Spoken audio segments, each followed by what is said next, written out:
الحمد لله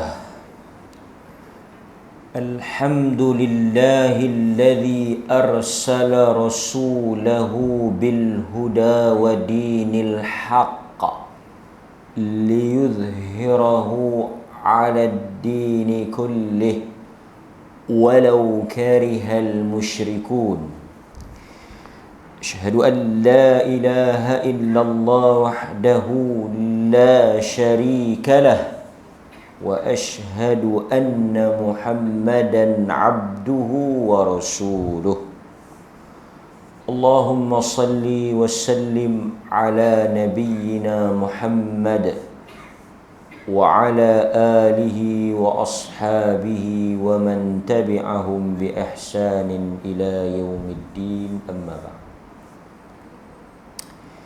Muslimin, muslimat, tuan-tuan dan puan-puan yang dirahmati oleh Allah Subhanahu wa ta'ala, syukur kita dapat kuliah pada pagi ini sambungan bab 136 hadis nombor 277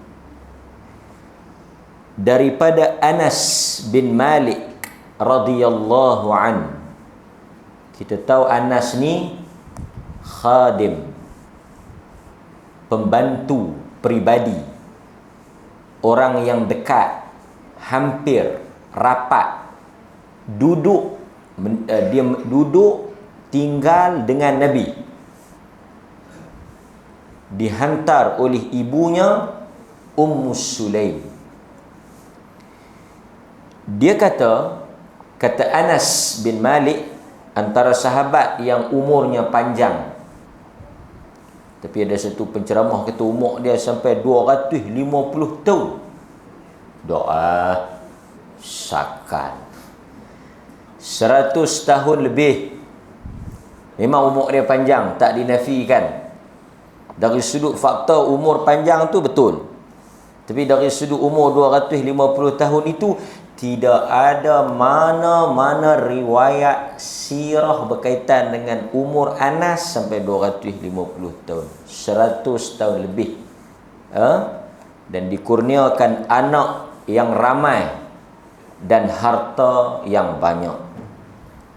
Kata Anas bin Malik, dia menceritakan tentang dirinya, khadamtu Rasulullah sallallahu alaihi wasallam 10 sinin wallah ma qala li uff qat wala qala li shay'in lima fa'alta kadha wa halla fa'alta kadha. Kata Anas bin Malik, kita tengok dalam riwayat ini, aku berkhidmat sebagai pembantu, khadim. Bahasa Melayu boleh terjemah khadam. Khadam. Aku berkhidmat kepada Rasulullah sallallahu alaihi wasallam selama 10 tahun. Sebaik sahaja Nabi sampai ke Madinah, ibu dia Ummu Sulaim yang berkahwin dengan Abu Talhah.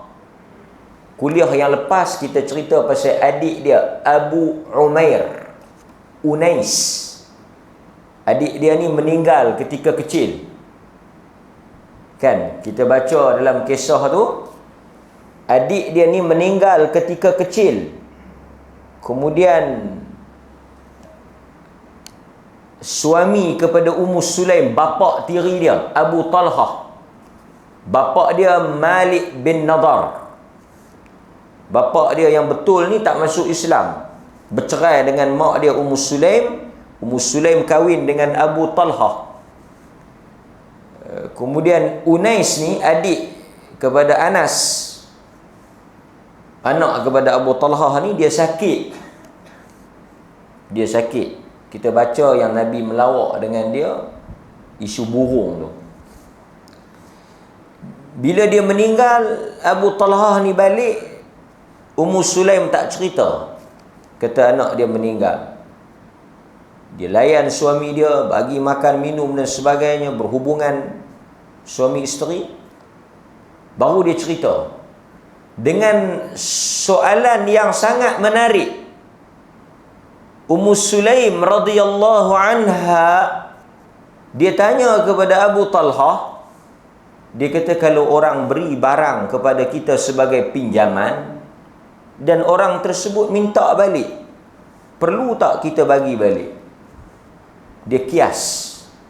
Ketika Abu Talhah tanya, mana anak kita yang sakit tu? Tak nampak, sejak daripada aku balik ni aku tak nampak dia.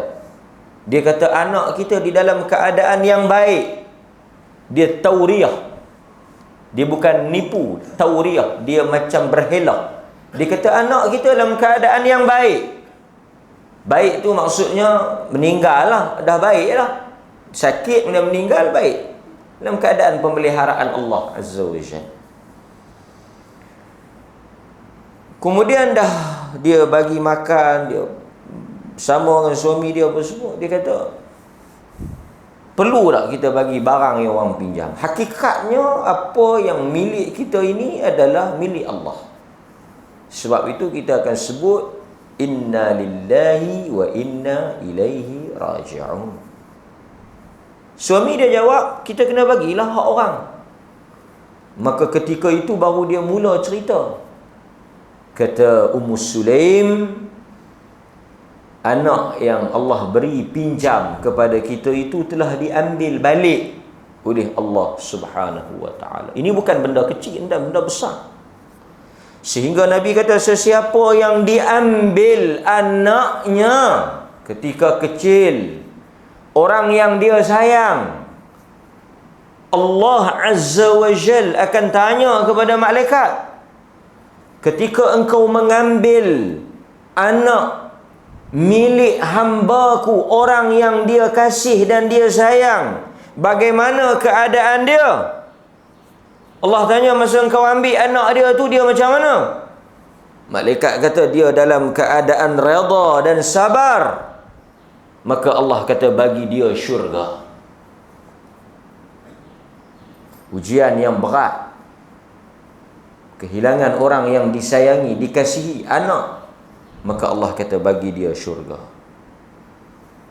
Dia marahlah Abu Talhah ni. Dia kata, kenapa kau tak cerita awal? Layan apa semua, patut bagi tahu aku sampai-sampai tu cerita dah. Tapi Ummu Sulaim, di atas kesabaran dia, keimanan dia yang kuat, dia rasa tak sesuai nak cerita waktu tu. Apabila Nabi SAW tahu cerita ni, Nabi tanya Abu Talhah dengan Ummu Sulaim, semalam kamu bersama ataupun tidak? Kata Abu Talhah, ya. Maka Nabi doa, Allah memberkati zuriat keturunan hasil daripada apa yang kamu lakukan. Maksudnya, kalau kamu dapat anak selepas ini, aku doa anak-anak itu berkah. Dan kesemua anak yang lahir selepas itu, dikatakan beberapa orang yang lahir tu, kesemuanya menjadi anak yang saleh. Allah ganti balik ramai lagi. Itu apa yang berlaku kepada Ummu Sulaim, ibu Anas bin Malik. Dia yang bertanggungjawab bawa Anas ni pergi hantar dekat Nabi untuk jadi khadam. Dan kata Anas, aku khidmat kepada Nabi 10 sinin, 10 tahun. Sebab itu kalau boleh tuan-tuan, kita yang ada anak, suruh dia dekat dengan orang-orang saleh. Tak duduk pun, dia dekat, dia hampir, dia bergaul. Kerana selain daripada dia mempelajari ilmu, dia juga mempelajari adab dan akhlak. Itu yang Anas cerita. Sebab itu penting environment, bi'ah. Arab kata bi'ah. bi'ah salihah. Bi'ah salihah ni apa dia? Suasana yang baik untuk anak itu membesar menjadi anak yang saleh. Dia kena tengok kelakuan yang elok, contoh yang baik, tutur kata yang elok lah, supaya dia bila besar nanti dia jadi anak yang bagus. Kata Anas, wallahi, demi Allah, sepanjang 10 tahun aku khidmat dengan Nabi ni, sekali pun dia tidak pernah berkata kasar kepada aku. Sekali pun. Qat. 10 tahun aku duduk dengan Nabi, aku tak pernah dengar keluar daripada mulut Nabi perkataan yang kasar terhadap diri aku. Kok dia nak marah ke, dia nak maki ke, dia nak jekah ke, dia nak cakap kasar ke, tak pernah, sekali pun tak pernah. Kalau kita duduk sehari 2 hari dengan kawan tu, mungkin dia boleh kontrol, dia boleh berlakon, pedor. Tapi kalau 10 tahun tuan-tuan dia keluar sama perangai betul, kelaku betul, dia cuih mai. Lepas itu Nabi kata, kamu tidak akan mengenali seseorang itu dengan sebenar-benar pengenalan sehinggalah kamu bermusafir dengan dia. Kita kena pergi musafir dengan dia baru kita kenal perangai dia lagu mana. Tidur sekali dengan dia, ngeroh ke tak, kan, jenis lagu mana, baru kita tahu. Takat duk kenal kat masjid ni tak tahu lagi perangai, tu pun keluar habis lah, kan. Time buka puasa pun kita tahu, oh dia ni tak boleh pakai, kan. Time buka puasa ni macam-macam kelaku dia, dia lapak tu kan dia. Baik. Wala qala li li syai', dan Nabi ni dia tak pernah berkata kepada aku sesuatu pun, syai', lima fa'alta kadza wa halla fa'alta kadza. Pasal apa hang pi buat lagu tu? Pasal apa hang tak buat lagu ni? Dia tak kata. Kata para ulama, maksudnya dia cakap lima sana'tahu, pasal apa yang hang pi buat lagu tu? Wala li syai'in taraktuhu lima taraktahu, kalau aku tak buat, dia kata pasal apa hang tak buat? Dia tak kata. Sebab apa? Kerana Anas ketika itu berusia kanak-kanak, tak cerdik lagi, tak matang lagi. Dikatakan Anas ketika Nabi wafat lebih kurang 20 tahun, 20 lebih. Dia di kalangan sirarus sahabah, sahabat yang ketika Nabi hidup mereka berusia kecil, seperti Abdullah ibn Umar. Ni semua ni junior. Sahabat ni dia ada 2, satu senior, yang senior ni macam Abu Bakar, Umar, ni senior, kibar, geng-geng tua ni, geng-geng lapis awal ni. Yang kedua ni junior, geng-geng muda. Keliling Nabi itu ada tua, ada muda, ada yang kasar, ada yang lembut, ada yang keras, tegas, ada yang pemaaf, lengkap. Macam Abu Bakar jenis pemaaf. Nabi tanya, kita nak buat apa kat geng-geng yang kita tangkap tawan masa perang Badar ni? Kita lepaslah, suruh mereka tebuih diri balik, lepaslah, kita maafkanlah. Tu Abu Bakar lembut. Umar, kita nak buat apa? Pancung lah, bunuh. Pasal dia sifat dia begitu. Maka lengkaplah orang yang berada di sekeliling Nabi itu. Ada yang tegas, ada yang kasar. Tetapi Al-Quran turun. Al-Quran kata apa yang disebut oleh Umar itu, maksudnya percadangan Umar itu disetujui oleh Al-Quran. Anas bin Malik kata demikian Nabi SAW. Dalam riwayat yang lain dia kata apa? Kita tengok sikit riwayat Anas bin Malik. Dia kata kana Rasulullah sallallahu alaihi wasallam. Pasal itu kita kalau baca hadis nama Anas ni kerap kita ulang. Daripada Anas bin Malik, Anas bin Malik ni dia akan kata Nabi adalah Nabi macam ni, adalah Nabi macam tu, Nabi buat macam ni, Nabi buat macam tu. Dia meriwayatkan perbuatan Nabi. Dia meriwayatkan apa yang dia nampak Nabi buat. Mata dia paling banyak melihat Nabi daripada orang lain. Dia kira tahu dalam luar lah Nabi ni. Punyalah dia dekat rapat dengan Nabi ni.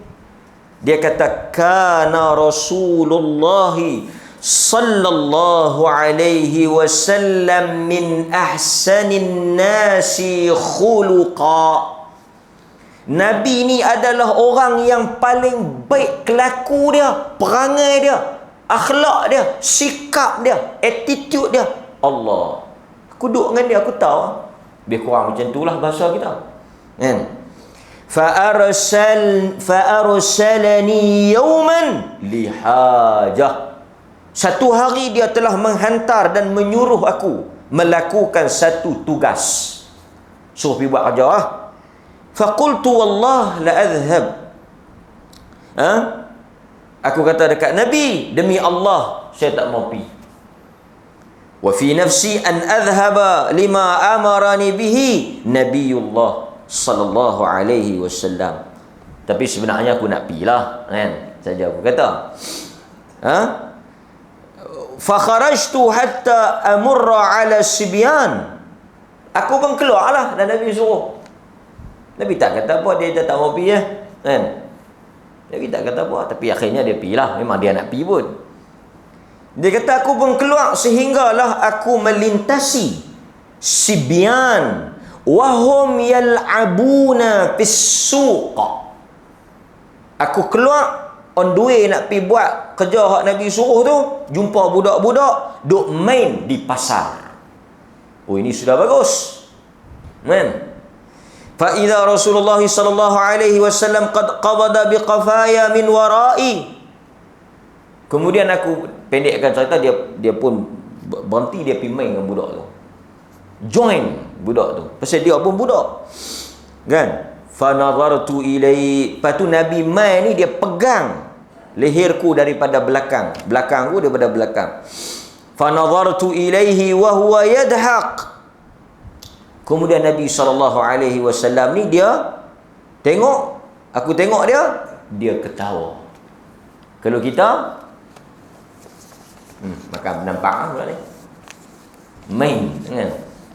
Nabi SAW bila tengok dia, Nabi ketawa. Ya Unais, adhabta haitsu amartuka. Unais, Nabi panggil dia. Wahai Anas yang kecil, wahai budak yang kecil, kau pergi buat tak apa yang aku suruh tu? Qultu na'am. Ana adhhabu ya Rasulullah, wallahi khadamtu 9 sinin. Dia kata, ya Rasulullah, ni nak pergi buat kan? Dia kata, wallahi laqad khadamtuhu 9 sinin.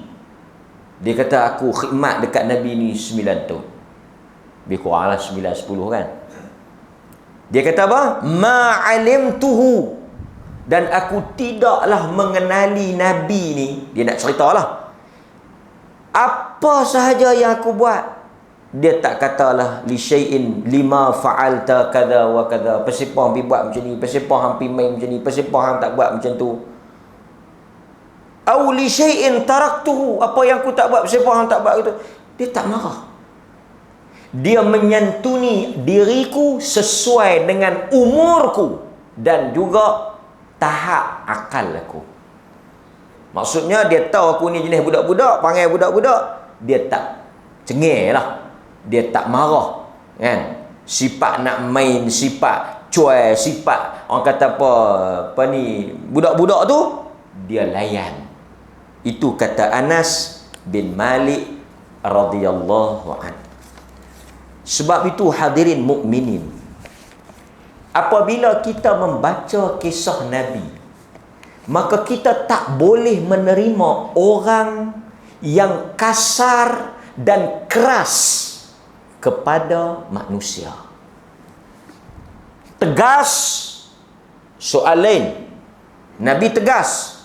Ni soal baran, soal kasar, soal kira nak pukul orang ni, kira nak jekah orang ni, kira nak maki orang. itu bukan tabiat Nabi. Sehingga di dalam riwayat yang lain, Nabi SAW menyebut, "Idza aradallahu azza wa jal bi ahli baitin khaira, adkhala alaihim ar-rifqa." Jika Allah Ta'ala mengkehendaki kebaikan kepada keluarga itu, Allah akan mencampakkan di dalam hati-hati mereka perasaan lembut. Kalau Allah nak keluarga itu baik, keluarga itu bahagia, Allah akan masukkan ar-rifqa, lembut. Rifq, ada orang nama rifqi kan, rafiq, artinya lembut, tenang, bukan satu orang pemarah, kasar. Allah campakkan kasih belas. Itu tanda Allah nak kebaikan. Ini orang-orang yang mengaku mencintai Nabi ni kena ambil berat soal ni. Pasal itu Nabi kata, ahsanuhum khuluqa. Orang yang paling baik, bagus akhlaknya, orang yang paling baik sikap dia, muamalah dia, urusan dia dengan isteri dan keluarga dia. Dan Nabi kata, yang paling baik hampa nak tengok aku lah. Wa ana khairukum li ahli. Dan aku yang paling baik, wa ana khairun li ahli, dan akulah yang paling baik kepada keluarga aku, isteri aku. Nampak? Jadi orang yang baik pada anak isteri ni adalah orang yang Allah campakkan kelembutan. Perangai ni di kalangan ulama, mereka telah berpecah kepada dua pahaman ataupun dua pendapat. Satu, perangai ni benda yang Allah jadikan tabiat tu dalam diri dia. Macam kita selalu duk sebut lah, dia beranak-beranak memang lagu tu dah kelaku dia. Ada tak? Ada. Dia memang lagu tu tabiat dia, perangai dia, kelaku dia. Jenis lembut, jenis pendiam. Dia teriak pula. Dia beranak pun tak teriak. Punya bagus. Dia kata pendiam lelaki hang. Betul mak oi. Dia beranak dulu, doktor kutir baru teriak. Doktor ingat bisu. Memang itu natural dia, tabi'i dia. Kan? Dia kata lelaki hang cakap tak berhenti. Lah mak oi, dalam perut dia teriak dah. Doktor scan tengok awak muka lagu tu, dok teriak.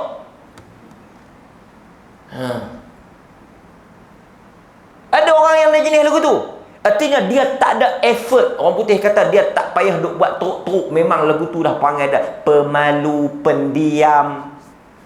Itu sifat dia. Tapi ada orang yang dia panggil perangai itu usaha dia. Yang ni hebatlah. Dia ni mungkin jenis pemarah, tapi bila dia mengaji, dia dengar hadis, dia cuba ubah. Dia bukan lagu tu dulu, tapi bila dia baca hadis, dia mengaji, dia dengar sifat Nabi, dia menjadi. So kita tak boleh guna alasan nak buat macam mana ustaz, saya memang perangai lagu ni dah. Tak boleh ya, hang kena ubah. Tak boleh nak ubah pun tak boleh. Benda apa tak boleh ubah tuan? Hak jantan pi ubah perempuan pun boleh. Haram lah. Sat pi ubah lah. Haram lah, tapi nak buat tu, kalau nak buat tu pun boleh. Perangai ni lagi mudah, bukan gaduh operation apa. Dia kata saya tengok dia tu ustaz bagus. Dulu dia cengih, dia kalau nak tumbuk orang, lah balik bagus. Dia pergi buat operation ke?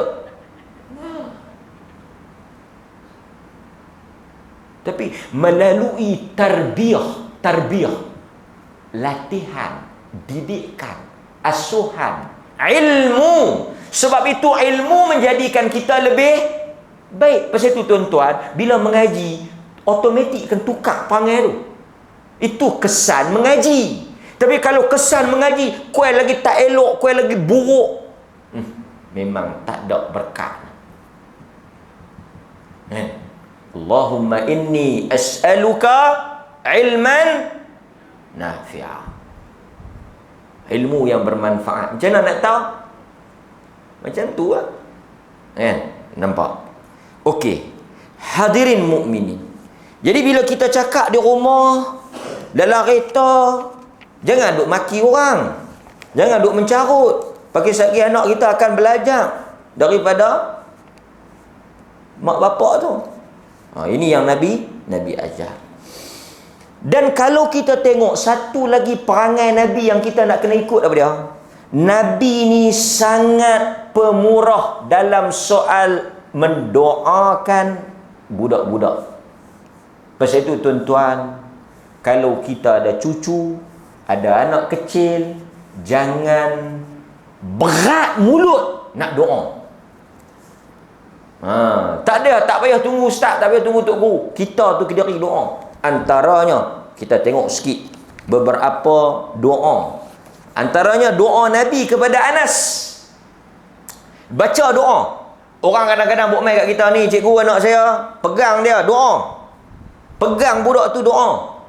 Kita jumpa orang-orang saleh, jumpa orang-orang yang wara', jumpa orang-orang yang kita percaya dia tertulur doa sikit, itu sunnah. Antaranya Nabi doa pada Anas, watak utama kita pagi ni. Allahumma rzuqhu malan wa waladan wa barik lahu fi. Ya Allah, Engkau berikanlah rezeki kepada budak ini harta yang banyak dan anak yang ramai, dan Engkau berkatilah padanya harta dan anak tadi. Kita boleh doa macam tu. Orang main kita budak, dia kata ustaz, ni anak saya, Allahumma rzuqhu malan wa waladan wa barik lahu fi. Doa macam Nabi doa, boleh sungguh kat Anas. Pasal itu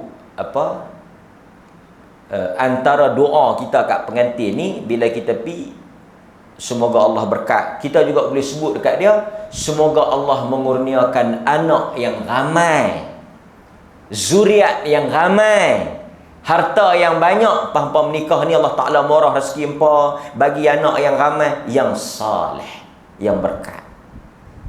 Jangan minta ramai saja. Satgi kalau ramai kalut, kan? Pasal tu Nabi ikat harta dengan anak tadi dengan apa? Wa barik lahu fi, berkat. Dalam riwayat yang lain, Nabi kata Allahumma kthir malahu, ya Allah Engkau banyakkanlah harta budak ni. Wa waladahu, dan Engkau ramaikanlah anaknya. Wa barik lahu fima a'taitahu, dan Kau berkatlah apa yang Kau bagi pada budak ni. Ni Nabi baca masa dia kecil tu. Dan dia besar, dia dapatlah benda tersebut. Demikian juga Nabi doa kepada Ibnu Abbas. Selain daripada harta, anak, ilmu. Nabi doa kepada Ibnu Abbas, doa yang popular, yang banyak kita semua baca, Allahumma faqihhu fid din wa 'allimhu ta'wil. Ibnu Abbas jadi alim besar, ulama umat ini, sehingga digelar orang yang menterjemahkan Quran. Turjumanul Quran, penterjemah Quran ni Ibnu Abbas. Tapi poin dia apa tuan-tuan? Anas ke Ibnu Abbas ke, lepas Nabi doa, mereka memang usaha. Anas kaya kot mana? Anas bukan duduk sila panggung langut ke langit, Nabi doa mana dia tak jatuh mai lagi. Dia ada kebun, dia pergi kebun, tanam buah, tanam pokok, artinya dia kerjalah. Anas ni Nabi doa bagi harta dia banyak, dia buat kebun, usaha, tanam pokok, kebun dia berbuah. Artinya dia berusaha, bukan dia bergantung kepada semata-mata doa tu. Ibnu Abbas pergi tidur depan rumah pintu sahabat nak mengaji satu hadis. Artinya ada usaha daripada Anas bin Malik. Sebaik-baik doa adalah doa daripada orang tua. Kan? Sebab itu Allah Subhanahu wa taala sebut di dalam Al-Quran bahawa ibu-ibu yang beriman ni, bapa-bapa yang beriman ini, mereka akan doa untuk diri mereka dan anak mereka.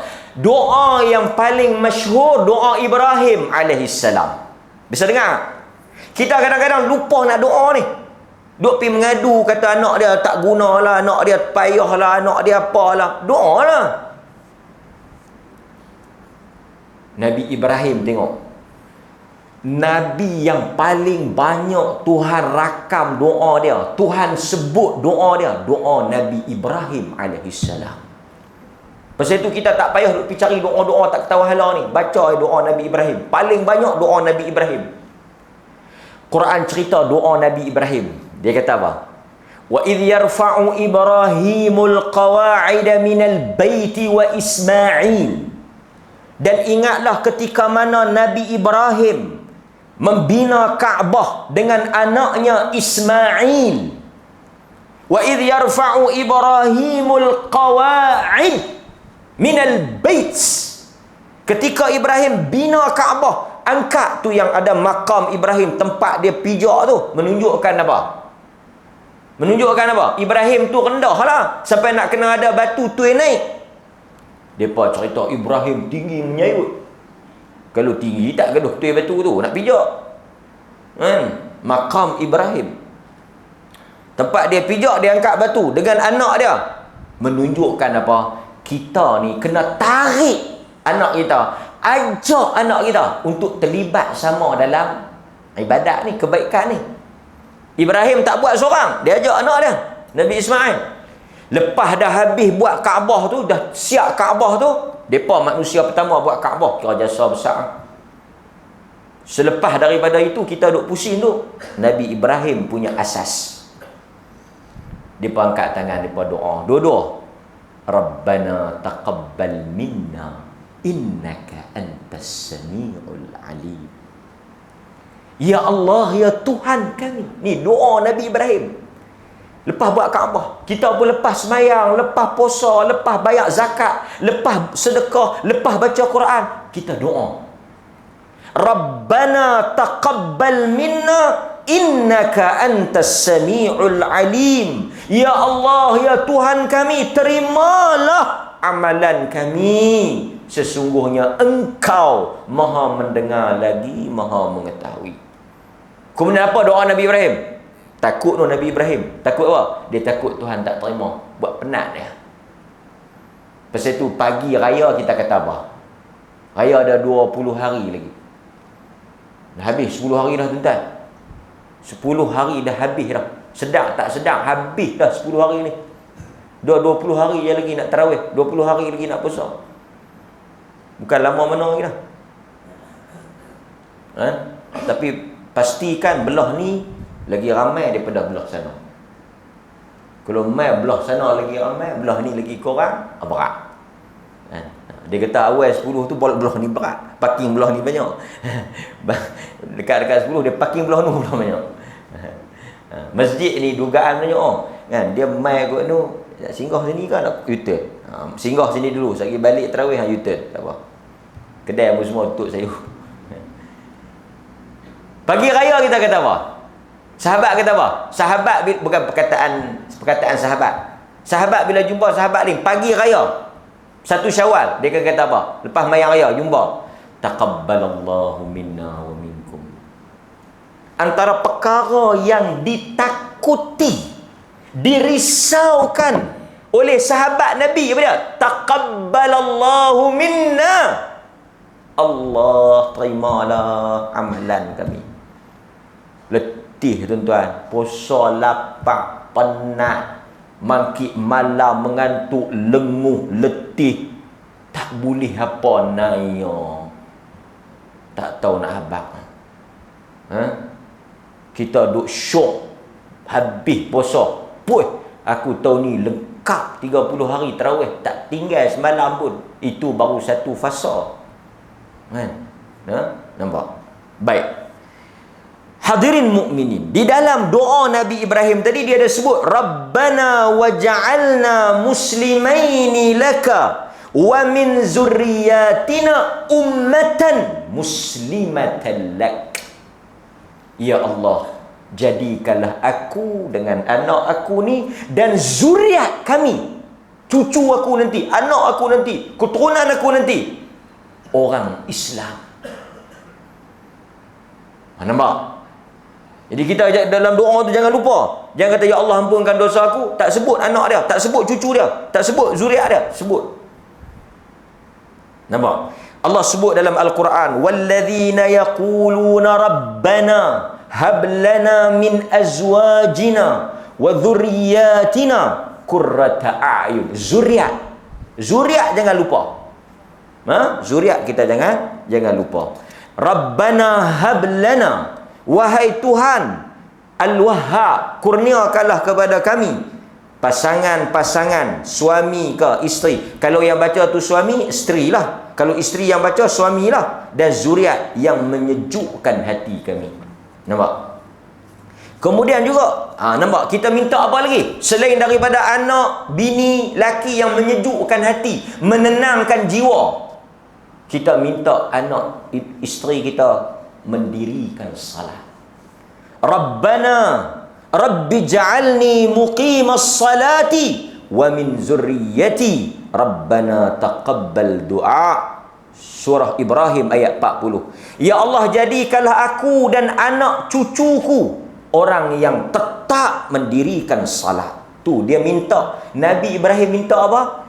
Jadikan dia dan anak keturunan dia mendirikan salat. Kena susah hati ni.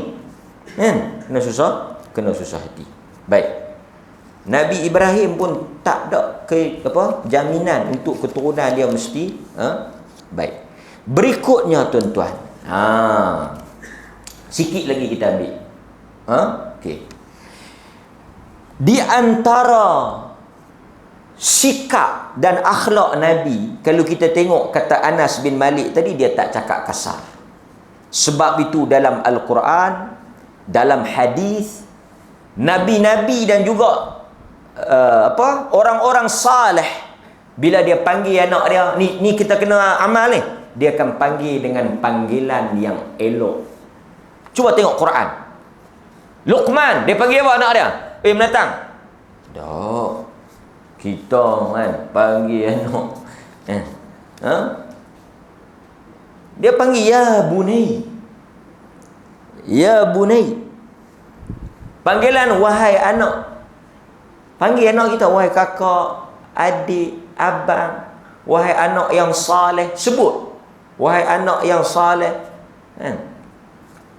Anak tak guna. Yang lagi teruk, dia boleh pergi kata anak haram ni. Dia pergi kata kat dia anak ni. Dia panggil anak dia haram. Anak haram tu maksudnya hang tu berzina. Pasal tu kita tak boleh panggil anak, kita tak boleh sebut anak haram ni. Pasal apa? Dia ada dua. Kalau saya sebut pada anak saya anak haram, artinya apa? Saya tu berzina. Kalau orang lain panggil budak, anak haram, perkataan tu kotor, tak boleh sebut. Salah. Kalau kita panggil orang lain anak haram tu, artinya kita tuduh mak dia, pak dia berzina. Tuduh orang berzina. Kalau tak boleh datangkan 4 orang saksi, berat pula tu tuduh orang berzina. Qazaf. So pilih.